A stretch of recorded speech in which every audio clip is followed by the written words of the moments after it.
So the presenters are Stephanie Griffiths, Improvement and Development Manager, Liz Parker, Engagement and Development, and Jessica Matthews, Improvement and Development Manager. Over to you guys. Hi, good morning everyone. I'm Steph from Social Care Wales. Thank you, Malcolm, for the introduction. So we've got a few things to cover this morning. We've slightly amended our speaking, but we've got a few things we want to cover this morning just to give you some updates and let you know about a couple of the resources we've got that are out for testing for people to have a look at and give us some feedback on. So we have a presentation which I'm hoping will appear in a moment, there we are, like magic. So that will take us through some of the information. So we were asked to talk about care and support at home because that's sort of broadly around the themes of today. But also if we could move on to a couple of slides. So Malcolm's introduced us. So the introduction. So we were asked to talk about care support at home, but one of the things people are really interested in hearing about from us at the moment, I think, is some of the work we've done around supporting people and domiciliary care during the COVID-19 pandemic, in particular around the wellbeing. So I'm just going to run through some of those things quite quickly, and we have Andrew Bell here who can talk a little bit about the We Care Wales work that's been going on as well.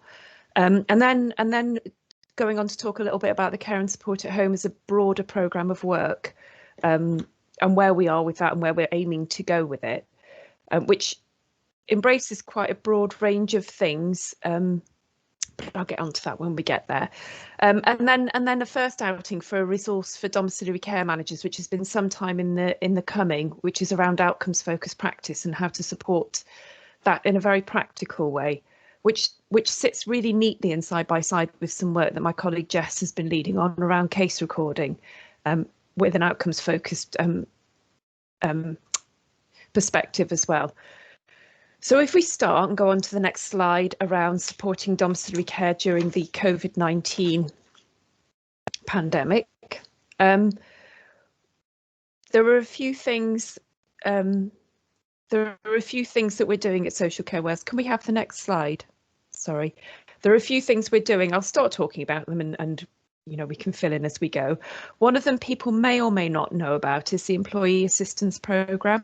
So this is something that's often in place when people work for statutory agencies like, you know, local authorities, health services, but it's not something that's necessarily there in third sector or private provided agencies. And what it is a 24-hour counselling information advice service. Information advice has more restricted hours, where people we can put details if people want it into the chat, and we also have a YouTube video which gives people a lot of information about the resource, about how to get in touch, and gives you some background as well. We also have some peer support programs. The first one we developed was for care home managers, and that was in partnership with Improvement Cymru. But also because we realised that domiciliary care managers also needed perhaps a place to come together and speak to each other, to give each other support through this. So we've developed one called Time for You, and there's been 2 cohorts that have met fortnightly, you know, digitally. And it's very much peer-led and owned. It's, you know, it's not about influencing policy and practice. It's not about us engaging with people around what the key issues are, although that would be really interesting. But that's not what it's for. It's for the people in that group to support each other, and develop their networks, but to support each other, you know, over a time limited period. And then there's a new one that's just starting, called Getting Through Together, and it has a slightly different emphasis. This is really about people who have had to deal with bereavement in the workplace, in the social care workplace, through the pandemic, and there was a particular need identified there where it might be useful for people to come together and develop some peer support around that. I can put some contact details for these in the chat as well, so that if people are interested in that, because I know that Getting Through Together is a more recent one. And people know where to get in touch if you want to know more. I'm gonna move on to the social care worker card briefly and then come back to Andrew. And hopefully people know about this. it's going to move. We had the physical cards and the online cards, and negotiated various discounts, and that's an ongoing piece of work to negotiate what benefits we can get for social care workers. It's not tied to registration. You know, it is more broad than registration. We're generally going through employers, but it includes people like PAs as well. And we're moving to an online, a more digital card, and there'll be some more communications about that very soon, actually, because that's all kicking off early April. There's the We Care rapid recruitment work, and I'm going to hand over to Andrew. Andrew's been able to join us, who leads all the work on We Care, and he can give a brief update about that work. Is that okay? Are you with us, Andrew? I am indeed. Thank you, Steph. Yeah, just a quick update from this part. The rapid recruitment program, if you're not familiar with it, it came about sort of just pre-Christmas period, where the many settings across sort of more the southwest area of Wales were hitting that critical level in regards to workforce. So steps were needed in regards to helping guide people into roles in care. And the outcome was the development of a training package called Introduction to Social Care. And it's a 4-day online training course that's been piloted in that region, or that kind of area, with the region themselves helping kind of in the kind of delivery of it, supported by ourselves. And it was really about helping people go through aspects of what is the All Wales Induction Framework. So it prepares them for the world of working in care, and actually gives them a bit of a step in the right direction on that journey when they would normally gain employment and begin the induction program. So hopefully enabling them to fit into the role at maybe a slightly improved pace, but critically allow people to gain insight prior to actually then applying for a job. So as we all know, you know, one of the challenges of recruitment is not just getting people, it's finding the right people. And through this training is helping to kind of establish and find those people. So that's been happening since the early part of this year, really, and we've gone through a range of different cohorts in that region, but we are exploring how it could be scaled up or considered in other regions across Wales, and that would be, it's still in its kind of development phase in regards to how that could look and work, and how other regions or other local authorities or areas might want to consider this approach. But quite simply, for more information, if you take a look at the We Care Wales website, on the news section, there's a whole page that talks about it and explains it. And obviously there's the route for people to apply to go on the training course. But please, you know, get in contact, drop us a line if that would be helpful, and I'm more than happy to kind of go through some more of the detail of it if that's useful. But it's a step really just to help support people and help support employers in recruiting kind of the right people and getting people that are more kind of work ready to begin the role in care. So I hope that helps. Just a brief overview of that specific area work. But as I say, please get in touch if there's any more detail you'd like. We're happy to pick up anything later on today. Thank you. Sorry, just had to unmute myself. So thank you, Andrew. That's really useful. So if we can go on to the next slide, then that talks a little bit about our broader care and support at home work. Sorry, I am seeing the chat, but I'll have a look at it later, else it will distract me.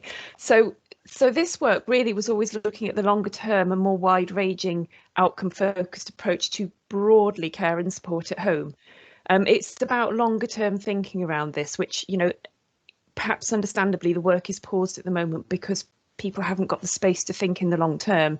And also people have told us that you know, things as they are now might not be as they will be in a couple of months' time. So at a time of such change, we will be focusing more on this, and there's a lot we need to think about to decide where we focus our efforts to make the biggest difference. But the care and support at home programme is quite broad. It thinks about things like domiciliary care, but also how that links with things like carers' direct payments, the research and evidence, and all the community type developments we've heard about, some of those, and how they link this morning. We actually have a piece of work around community resilience and resourcefulness that we're leading on at the moment that will hopefully carry on, you know, working to kind of embed some of the resources that are coming out of that as well. So it really is trying to take more of an overview, and we had a review of the work which told us there were 3 key issues that we really needed to think about, and they were funding, commissioning and valuing the workforce. And I think they really resonated in particular with people thinking about domiciliary care.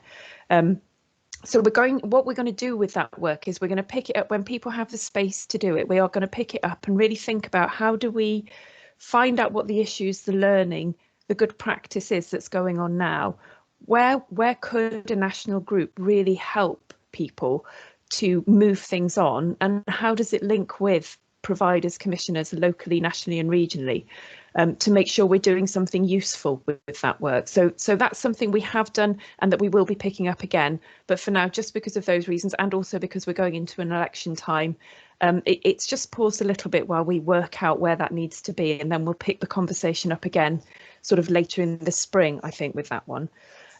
So if you move on to the next slide, this talks about, this is a piece of work that also came out of our care and support at home work, but it also meets our outcomes focused practice work that Jess leads on. And people told us, we'd done quite a lot of work with social workers and other people developing training and learning and resources around how to put an outcomes focused approach into practice. People wanted some quite practical ways of doing it. We did do some work for dom care managers. We did some work for IAA services. So we've taken some of that. We've built on it. We've built lots of information and advice. We've drawn things in from partners to try and put in one place something that will really help in the areas people have told us that domiciliary care managers need tools, resources, bits of information around that. So it starts with outcomes, what they are and why we work in this way.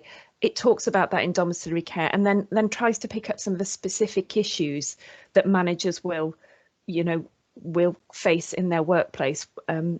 If we move on to the next slide, we have a question which we were going to ask in the poll. I'm not sure, because we had quite long and complicated answers, how well that will work in the poll, but it's just one of the things from the resource about what you could do to support a strength-based outcomes focused culture.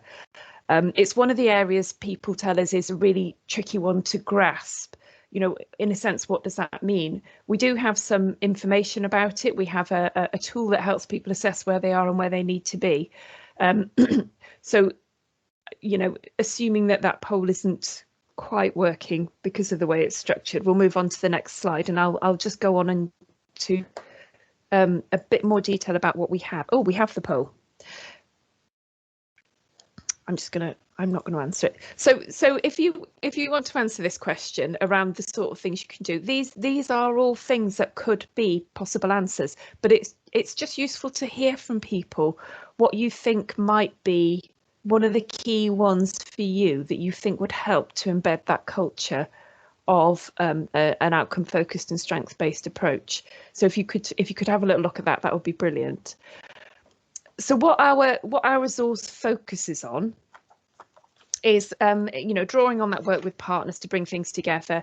We've got examples, we've got videos, quizzes, checklists, we've got rating scales, we've got all sorts of practical things people can use.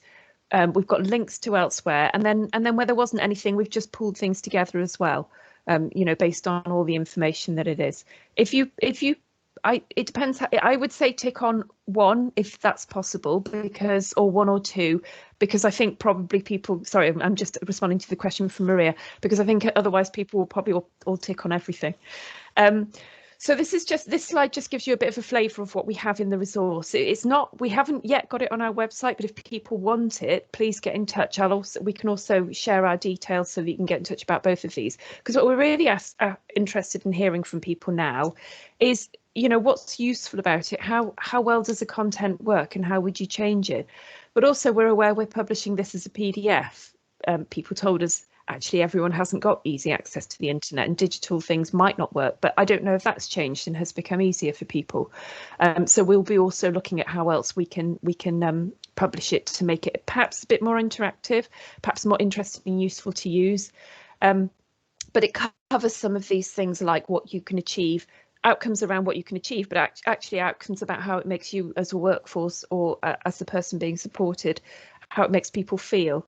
It looks at culture, working with partners. That includes people like commissioners and the inspectorate, because another message people will tell us is, well, until we're commissioned in this way, it's very difficult to work in this way. But there perhaps are things you can do to work towards that kind of approach, and be ready to work in that approach as the Commission is also commissioned in a more outcomes focused way.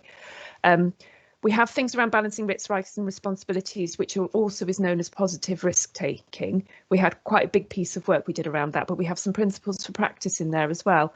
And then the more practical recruitment, supervision, CPD, how you can think about an outcomes focused approach in all of this.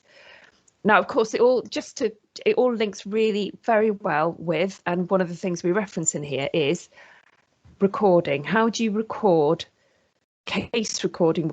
How do you case recording notes? How do you do that in an outcomes focused way, providing the evidence in an outcomes focused way? And there is a whole separate piece of work that Jess Matthews is now going to talk to you about around case recording. So I'm going to hand over to you now, Jess. Thank you, Steph. Bore da, everyone. Good morning. Yes, so I'm going to talk to you about case recording. And I think as soon as you say case recording, I think most people would say it takes us away from the real job of sort of the face-to-face and direct work with people. And it's often seen in that context of kind of accountability, performance and box ticking. But really, case recording, it should enrich and strengthen practice.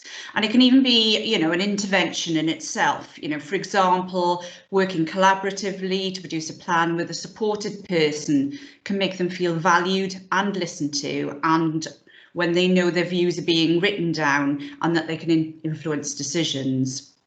Even where there's disagreement, it can help to write it down, and it can be helpful to show that there are areas of agreement and differences as well. Risk is often an area, which prompt disagreement, and it can involve negotiation, whether it's, across adult services or children's services. But also, enabling reasonable risk is a core component if we're going to address strengths-based practice and deliver outcome-focused practice. Next slide, please. I do sound like Boris saying that, don't I? Right, okay. Case recording, so what I've said is it should support what we do with families and individuals. And what I've done on this slide here is just to emphasise that we're talking about personal outcomes as opposed to outcomes determined by organisations or governments.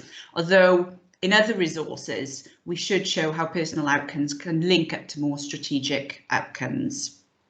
What we need to cover is the what, the who, the how. Sorry, the what, the why, how and the who, and possibly also the where in planning for outcomes about what matters to people. It really gets to what matters. To really get to what matters, what we need to understand is the why, in other words, the purpose, and not just the what or how, in other words, the activities which we often see recorded. The outputs come up at the end once we've understood clearly what we're working towards, and then we start to work backwards. Also, it's important to understand, around outcomes, we say this a lot, it's not always about change or improvement. Outcomes can be about maintaining quality of life. They can be about time limited change, regaining confidence or skills, but also about process, about the impact of a process on somebody, feeling valued, respected and listened to. Next slide, please. So I don't know if any of you are familiar with the sort of work of Liz O'Rourke. She's written quite extensively about the range of demands that are made on, social workers, care practitioners, right across the sector when we're recording in different aspects. What we're trying to do is be person-centred and respect the person, which is sort of the value demand, but we're also trying to meet our own or partner agency demands. There's eligibility criteria sometimes requiring that we emphasise what the person can't do in order for us to make a sort of stronger case for resources. An over-specification of provision, details in commissioning agreements, that time and task, which doesn't sit well if we need that flexibility required for the outcomes, which is the functional demand. And then we've got accountability demands, which include requirements for external agencies who have power over the providing agency and whose performance requirements may have unintentional sort of harm consequences. So outcomes can feel like something on top.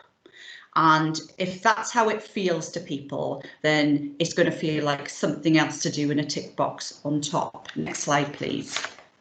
So against this context, really, and knowing that people have been struggling with how and what to record within the record.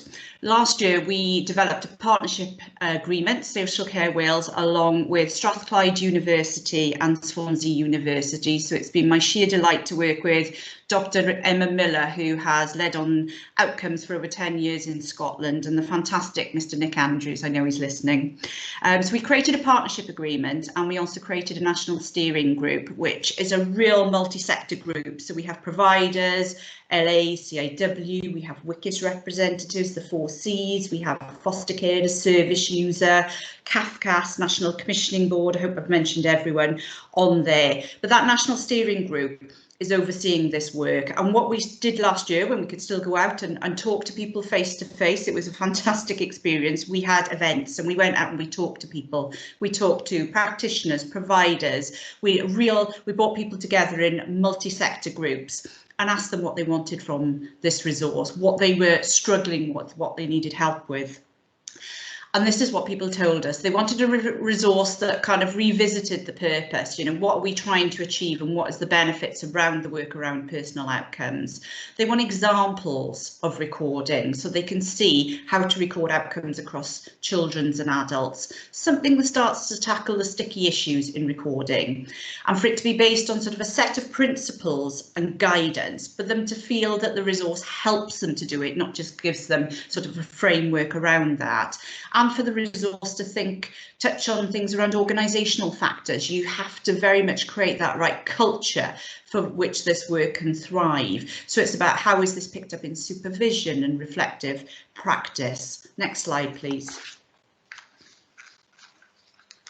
So this is an extract from the resource, and I'm happy to share the resource, and we'll tell you how you can engage with this at the end of this. But we based the resource around 12 key principles, and I'm going to touch on these principles. So what people told us is it's about making the recording personal and accessible. It's really important that it's about the person's individual outcome, and therefore in their own words and in their own language.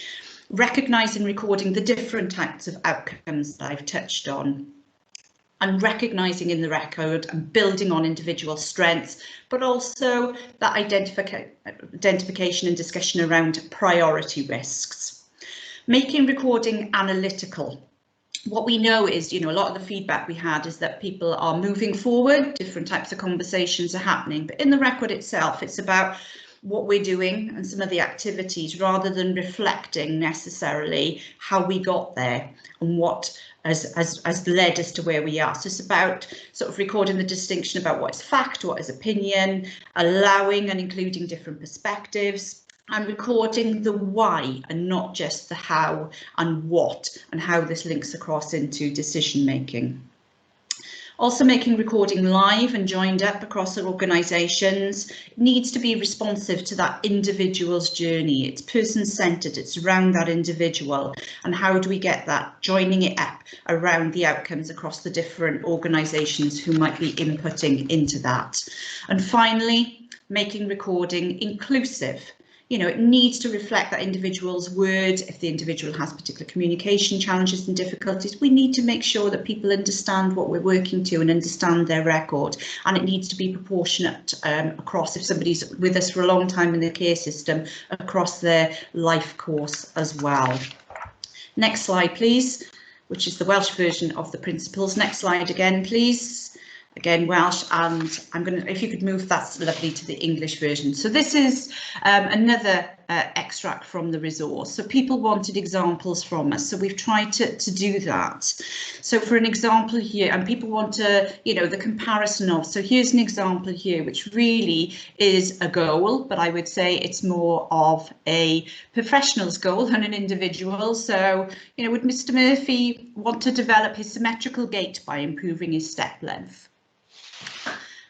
Would Mr. Murphy say that? And sometimes in records, what you get then in making that, trying to make that as a personal outcome, it's just entitled with, I want to develop a symmetrical gait by improving my step length. actually the way Mr. Murphy would have said it or would relate to it about his outcome and the discussion that you've had is Mr. Murphy wants to improve his walking so that he can get out to the local shop, chat to his neighbours from the village. Or he might say, I hate being stuck indoors, I want to get my walking legs back and I'll go out to the shop and talk to my neighbours and chat. That would be a reflective, in his own words, what Mr. Murphy would want. A further example here, in children's services, Archie needs to comply with his care plan. What does that actually mean? In essence, with Archie, the discussion that might have happened would be, Archie really wants to stay in the children's home because he trusts the staff and likes the other children who are younger than him, but he understands that he's going to have to stop drinking, which will assist him to manage his anger issues, as stated in the care plan. Very different way of relating to it. Next slide, please.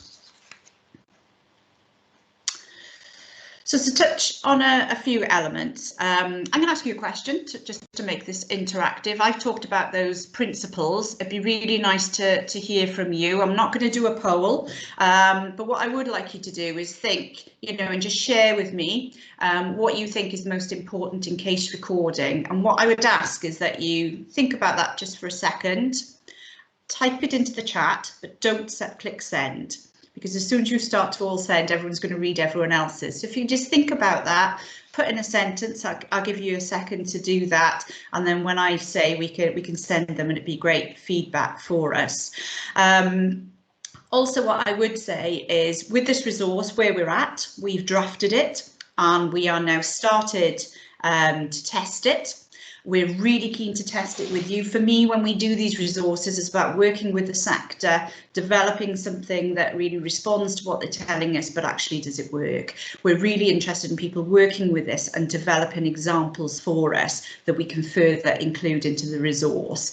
But also, there are good examples out there anyway. Case recording, people are outcome focused in their case recording. So I'd be really interested to talk to people who've got really good examples. That's what people want, is to enrich that document as much as possible with what is working for people. There's some excellent examples of sort of page profiles and the way people are recording. So we're very much looking at that. Some of the early feedback that we've had is people feel they like the resource, but what they're saying is actually when you roll this out, guys, we need to think about how we support this with some training, because we're, again, going back to what Liz O'Rourke said, it's not about this being something on top, it's changing our style of recording and making sure that works for the various audiences and partnerships in which we're working with. So I'm going to ask you all now if you can post the question into the chat, and I'll let that come through, and I will capture those because, as I say, we're capturing feedback. Some lovely. Some of the strong messages we regularly get about the individual, really seeing the individual in there, and that's what this resource is trying to respond to. With regards to publishing the resource, we're testing it now with a view that we would like to launch it and have it live in September for people. It's testing is a really difficult time at the moment. The operational demands for everyone are, tremendous. The pressure on the system with regards to the COVID pandemic and ongoing issues. But if people would like to come and talk to me about maybe testing certain aspects of this or working with us through this, I would be most grateful. So I'm going to hand back to Steph, and then I think we'll probably take some questions. Steph, over to you. Yeah, okay. Yeah, if we just go on to the next and last couple of slides, this is just a picture of our resources, and so for now I think Liz has put her details in the chat, but please get in touch if you'd like to be involved in testing them out for us, because they're both at a similar stage where we need that feedback before we kind of go all out and test them with develop the final product. But they are largely they've both been built with a lot of input from people. And drawing things together that are already there. So that's it from us. Just thank you all for your time, and if people have any questions now, we're ready to answer them if we can. Thank you very much, guys. That was terrific. Really good stuff as always from Social Care Wales.